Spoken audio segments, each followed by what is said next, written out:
As you noted, there has been systematic mass murder of Christians since 2009. We've seen upwards of 20,000 Christian churches and Christian schools burned to the ground.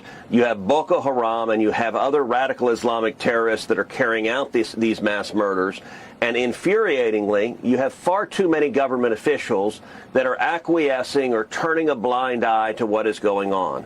I have been focused on this issue a long time, focusing on the atrocities of Boko Haram and other radical Islamic terrorists. I filed legislation to direct the State Department to designate Nigeria as a country of particular concern. Thankfully, the president just did that, and President Trump is showing strong leadership responding to this mass murder of Christians in Nigeria. The next step is putting in place targeted sanctions on particular government officials who are complicit in what is happening. There are 12 states in Nigeria that have on the books Sharia laws and blasphemy laws. The federal government has on the books Sharia law and blasphemy law. Those laws are used to persecute Christians. Those laws are used both to go directly after Christians by the government, but also to justify the government doing nothing, looking the other way, while Boko Haram and the terrorists murder and commit horrible atrocities on these Christians. And President Trump and the U.S. government is stepping in and saying we're not going to allow this mass murder to continue. Senator Cruz's post has sparked a lot of debate and conversation. It's a message that brings a lot of heat. Cruz has been very vocal about the persecution of Christians in Nigeria, and his comments are not new. We've been hearing about these issues for a while now, with the reports of attacks by extremist groups and conflicts between herders and farmers in the country. But what makes this situation different is that this time, the U.S. is stepping up its response. By calling out the Nigerian government and pushing for sanctions, they're telling the world that the U.S. won't stand idly by while these atrocities continue. And of course, this brings about a lot of pressure on the Nigerian government. The claim of mass slaughter of Christians has been at the forefront of this conversation. This is a serious accusation. Ted Cruz is just one of many people who have raised concerns, and he's doing so from the perspective of a U.S. legislator who is trying to hold foreign governments accountable. It's clear that he believes that something needs to be done, and fast, to stop the killings. His bill, known as the Nigeria Religious Freedom Accountability Act of 2025, aims to put pressure on the Nigerian government by targeting those in power who create an environment where such violence can happen without consequence. It also calls for sanctions to be imposed on officials who fail to take action against the perpetrators of these crimes. It's important to understand what this bill really means and what's at stake here. The main issue revolves around Nigeria's struggle to control violence that is often framed as religious. While it's true that many of the victims have been Christians, it's important to remember that Muslims and people of other faiths have also been victims of violence. The violence in Nigeria is complex, and it's not always as simple as one religious group targeting another. This is something that the Nigerian government has pointed out, saying that the problem is not just about religion, but also about ethnicity, land disputes, and even climate change, which is fueling the conflict between herders and farmers. However, despite this complexity, the US government has decided to focus on religious persecution as the main issue. This means that the Nigerian government is now under intense scrutiny, and their response is critical. If they fail to show that they are taking meaningful steps to address the problem, then the pressure on them will only increase. The US has already designated Nigeria as a country of particular concern when it comes to religious freedom violations. And now we're seeing calls for sanctions. The Nigerian government, however, has pushed back, arguing that this approach is not fair and that it oversimplifies the issue. They've said that the US is focusing too much on one aspect of the problem, ignoring the broader picture. But what does this mean for Nigerians? First of all, let's talk about the potential impact of these sanctions. If the US follows through with targeted sanctions on Nigerian officials, it could mean a significant shift in the country's relationship with the US and other Western powers. Nigeria relies on foreign aid and investment, and sanctions could impact key sectors of the economy, including healthcare, security, and agriculture. The Nigerian government might also find it harder to secure loans from international institutions if it's seen as being uncooperative in addressing human rights violations. This could create further challenges for an already struggling economy. At the same time, sanctions might not necessarily solve the problem of violence. They could even make things worse for ordinary Nigerians who are already suffering from insecurity and lack of basic services. The US might argue that sanctions are necessary to hold the government accountable, but Nigerians will be the ones who feel the consequences. Now, let's take a step back and look at the bigger picture. What is really at the heart of this crisis?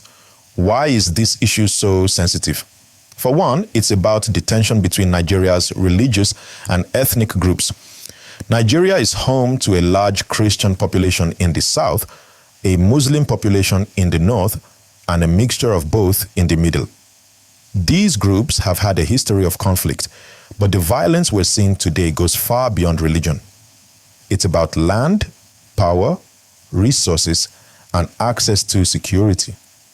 It's about people fighting for survival in an environment where the government has been unable to provide effective solutions. The US might think that sanctions are the way forward, but is it really the solution? In a country as complex as Nigeria, it's hard to say that one approach will fix everything.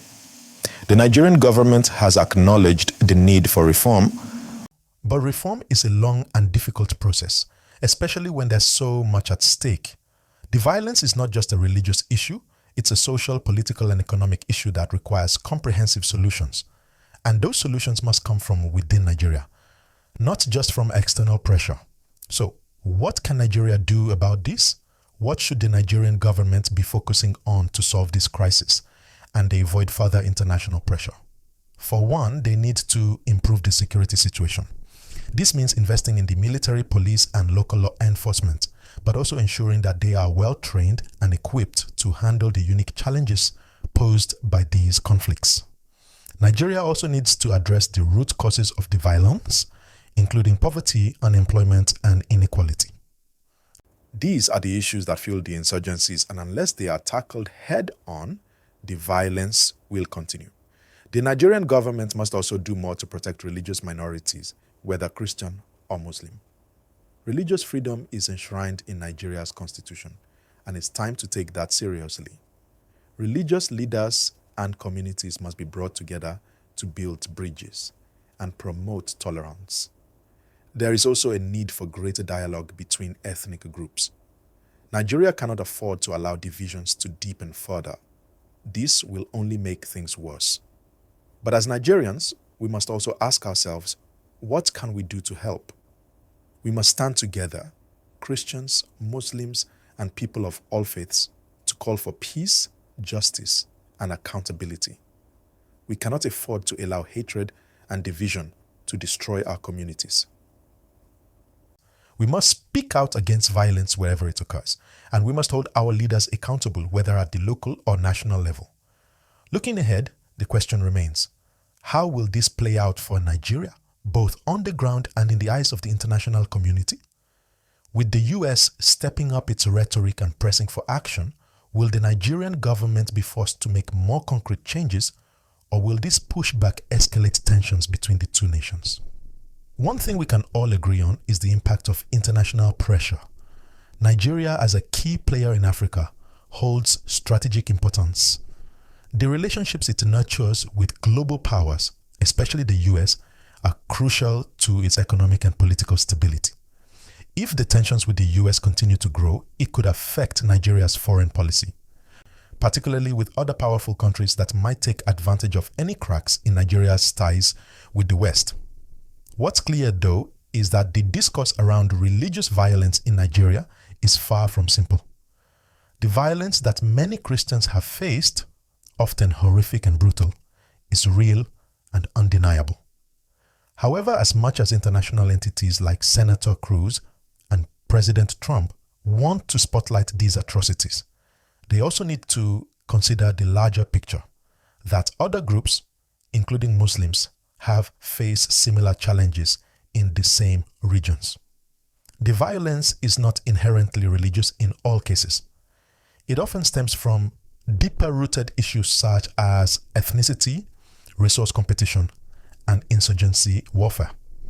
By focusing solely on one aspect of the crisis, we risk misrepresenting the multifaceted nature of the problem. In response to the external pressure, some Nigerian officials argue that the designation of Nigeria as a country of particular concern, CPC, for religious freedom violations is overly simplistic and unfair. They claim that the US is imposing a Western lens on a situation that requires a nuanced understanding of local dynamics. For Nigeria, the issue isn't just about religious persecution, but about the fragility of governance in areas that are under threat from terrorist groups, criminal gangs, and insurgents. Security forces may not always have the resources or reach to effectively curb all these threats, which leaves civilians of all faiths vulnerable. But the question we need to ask is, how does Nigeria move forward from here? Should the government try to improve its relationships with international bodies by stepping up its actions against extremist groups, or does this perceived external interference risk exacerbating national pride and sovereignty issues? What's most crucial right now is that both sides, the Nigerian government and the international community, need to sit at the table and find a way forward. External pressure is one thing, but it's internal solidarity and reform that will ultimately address the core issues. The Nigerian people, whether Christian, Muslim, or from other backgrounds, want peace. They want a government that works for them, one that can maintain law and order, ensure their safety, and uphold their rights. On the international front, we're also seeing some unexpected consequences of the debate. While the US breakdance has been vocal about its concerns, other countries like Russia and China might see this as an opportunity to bolster their own relationships with Nigeria. It's no secret that both Russia and China have been expanding their influence in Africa in recent years. If the West and Nigeria continue to clash over religious freedom, we could see Nigeria looking more eastward for support, which could shift the dynamics of global geopolitics in Africa. Back at home, Nigerians, whether in the north, south, or central parts of the country, are feeling the strain of this prolonged conflict. Many want answers, and the current political leadership has to step up with solutions that don't just involve defense measures, but also address the underlying causes of the violence. People want to feel secure in their communities, whether they practice Christianity, Islam, or traditional beliefs. What's at stake here is not just religious freedom, but the freedom of all Nigerians to live without fear of being attacked based on their identity or beliefs. As the pressure continues to mount, Nigerians might also be looking inward. Could this be the tipping point for a true national conversation on unity? It's an opportunity for Nigerians of all faiths to stand together, not as separate groups, but as one nation.